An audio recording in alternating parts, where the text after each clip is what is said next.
There's something unsettling about a house fire, the way it destroys everything, erasing what was once there. But what if, after the flames die down, something is missing, something that should have been there? This is the story of the Sodder children who vanished without a trace on Christmas Eve 1945, and decades later, the questions still linger. It was supposed to be a night of celebration. The Sodder family, George and Jenny, along with their 10 children, were gathered in their home of Fayetteville, West Virginia. The younger kids had been given special permission to stay up late, playing with their new toys and enjoying the warm glow of Christmas lights. But as the night wore on, something strange happened.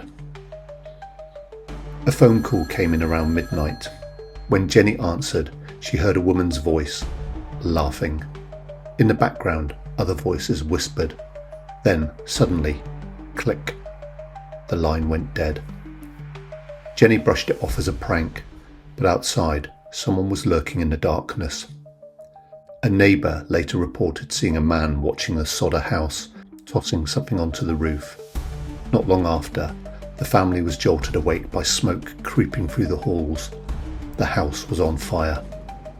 George and Jenny rushed to get the children out, but not all of them made it. 5 of their kids, Morris, Martha, Louise, Jenny and Betty, were trapped upstairs. Frantic, George tried everything. His ladder, usually propped against the house, was missing. His truck, which had worked fine earlier that day, wouldn't start. The phone lines? Cut. By the time the fire department arrived, the house was nothing but smouldering rubble, and yet there were no bones, no remains, no sign that the 5 children had died in the fire. Authorities told the Sodders the fire was hot enough to completely incinerate the bodies, but that didn't make sense. Even in house fires, bones remain. Cremation requires temperatures of over 1400 degrees for hours. The Sodder house burned for less than 45 minutes. Then came the sightings. A woman claimed she served breakfast to 5 children who looked like the Sodder kids just hours after the fire. Another said she saw them with 2 men in a hotel. There were even reports of the children boarding a car driven by a man in a dark suit who looked over their shoulder before speeding away. Witnesses described the children as silent, eerily obedient, as though they knew they couldn't cry out for help. Years later, a woman in Charleston saw a group of children being ushered into a black sedan by 2 men in trench coats. She insisted one of the girls looked exactly like Martha Sodder. The police didn't investigate. The Sodders even received a cryptic photograph in the mail. It was a young man with a striking resemblance to their son Louis. On the back, a chilling message. Louis Sodder, I love brother Frankie. Little boys. A90132 or 35. No one ever figured out what it meant. George Sodder had made many enemies. As an outspoken critic of Mussolini and fascism, he had clashed with other Italian immigrants in town. A visiting insurance salesman had warned George months before, your house will go up in smoke, your children will be destroyed. The mafia had deep connections in Italian-American communities, and some believe the fire was an orchestrated attack. In the years leading up to the war, Mussolini's influence extended far beyond Italy. Supporters in the US, including some within the Italian mafia, viewed opposition as betrayal.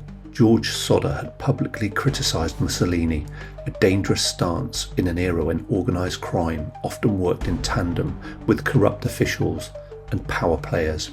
One theory suggests the fire was meant as a warning. Perhaps George had refused to pay for protection or had angered the wrong people. The mafia could have started the fire to force him into silence, but if his children had witnessed something incriminating, they might have been taken instead of killed. The missing ladder was later found tossed down an embankment. A gasoline-soaked rag was discovered near the house, hinting that an incendiary device had been used. These were not random misfortunes of a chaotic fire. This was a deliberate act. But why take the children? One theory suggests the children were taken by an underground adoption ring. Some believe the kids were sold into child trafficking, their identities erased.